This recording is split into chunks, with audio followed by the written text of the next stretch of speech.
Selamat pagi. Assalamualaikum warahmatullahi wabarakatuh. Yang saya hormati Bapak Wakil Presiden, Bapak Ibu sekalian yang saya hormati. Dalam mengatasi dampak sosial ekonomi penyebaran COVID-19, kita pemerintah telah menyiapkan dana sekitar 110 triliun yang dialokasikan untuk jaring pengaman sosial bagi masyarakat lapisan bawah, agar tetap mampu memenuhi kebutuhan pokok dan tentu saja untuk menjaga daya beli. Pemerintah telah memperluas jumlah keluarga penerima manfaat dari PKH dari 9,2 juta penerima menjadi 10 juta, dan juga memperbesar nilai manfaat dinaikkan kurang lebih 25%, dan juga penyaluran dipercepat dari 3 bulan sekali menjadi sebulan sekali. Kemudian kartu sembako juga dinaikkan dari 15,2 juta penerima menjadi 20 juta penerima manfaat yang nilainya dinaikkan 30% dari Rp150.000 menjadi Rp200.000 dan diberikan selama 9 bulan. Dan khusus untuk Jakarta, Bogor, Depok, Tangerang, Bekasi, kita sedang menyiapkan program bantuan sosial khusus untuk 3,7 juta berbasis keluarga, dan 1,1 juta nanti disiapkan oleh Pemprov DKI Jakarta, dan 2,6 juta disiapkan oleh pemerintah pusat selama 2 bulan sesuai dengan masa tanggap darurat yang ditetapkan oleh Satgas COVID-19. Selain itu, saya juga telah memerintahkan Menteri Sosial untuk segera mendistribusikan 200.000 paket sembako untuk wilayah Jabodetabek, dan juga kartu prakerja yang akan segera dimulai tanggal 9 April ini, anggarannya dinaikkan dari 10 triliun menjadi 20 triliun, dan penerima manfaatnya 5,6 juta orang, terutama untuk yang terkena PHK, pekerja informal, pelaku usaha mikro, dan kecil yang terdampak COVID-19. Dan juga sudah saya sampaikan minggu yang lalu bahwa tarif listrik bagi 24 juta pelanggan 450 VA digratiskan, dan 7 juta pelanggan 900 VA didiskon 50% selama bulan April, Mei, dan Juni. Karena program-program ini penting bagi rakyat, saya ingin menekankan beberapa hal. Yang pertama, pelaksanaannya betul-betul tepat sasaran. Data dari kelompok-kelompok penerima manfaat juga by name, by address, sehingga tepat dan akurat, libatkan RT RW dan pemerintah desa dan pemerintah daerah, sehingga betul-betul bantuan ini bisa tepat. Yang kedua, penyalurannya sesegera mungkin, secepat mungkin, tepat dan cepat. Yang ketiga, mekanisme penyaluran program jaring pengaman sosial ini dibuat seefisien mungkin. Gunakan cara-cara praktis, tidak berbelit-belit dan menyulitkan masyarakat.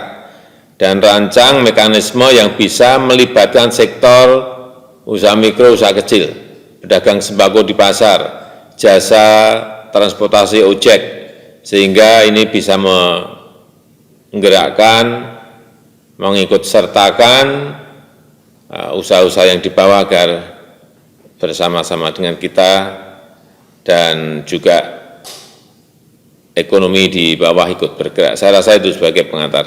Terima kasih.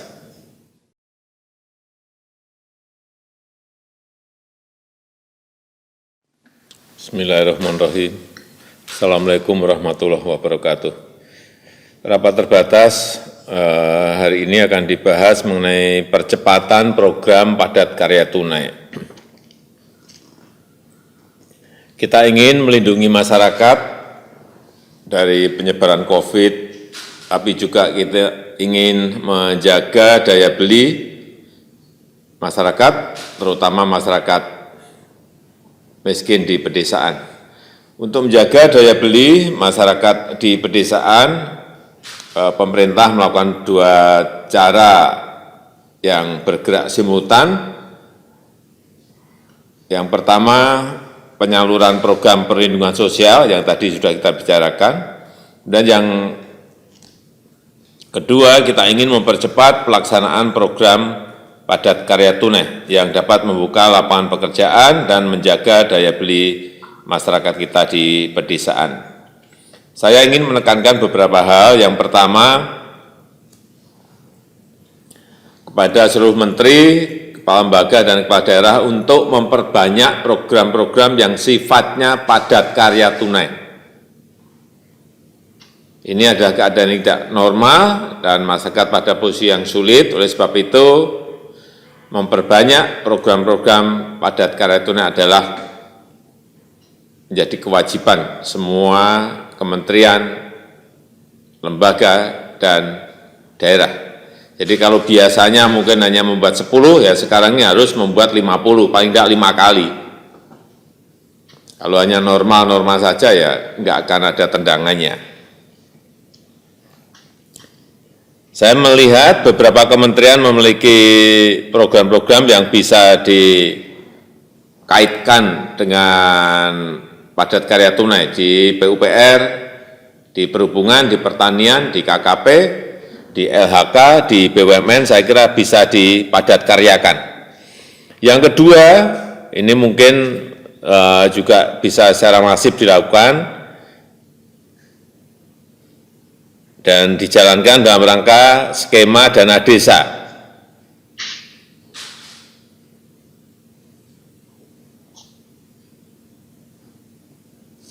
Dana desa bisa kita gunakan untuk dua hal. Yang pertama, untuk bantuan sosial warga yang terdampak, dan yang kedua, program padat karya tunai di desa. Ini yang harus dipercepat.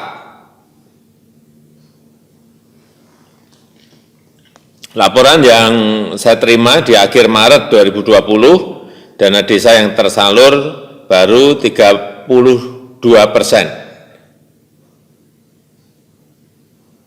Yaitu hanya pada posisi angka 9 triliun, 9,3 triliun dari pagu tahap yang pertama sebesar 28 triliun. Artinya kalau dari total 72 triliun itu baru 13%, masih kecil sekali. Saya minta agar dari Kemendes membuat pedoman, memberikan panduan agar program padat karya tunai ini betul-betul bisa masif dan tepat sasaran. Dan ini harus diberikan prioritas pada keluarga-keluarga miskin, pada pengangguran, pada yang setengah menganggur. Dan kalau bisa memang upah kerja itu diberikan setiap hari. Tapi kalau nggak bisa ya 1 minggu.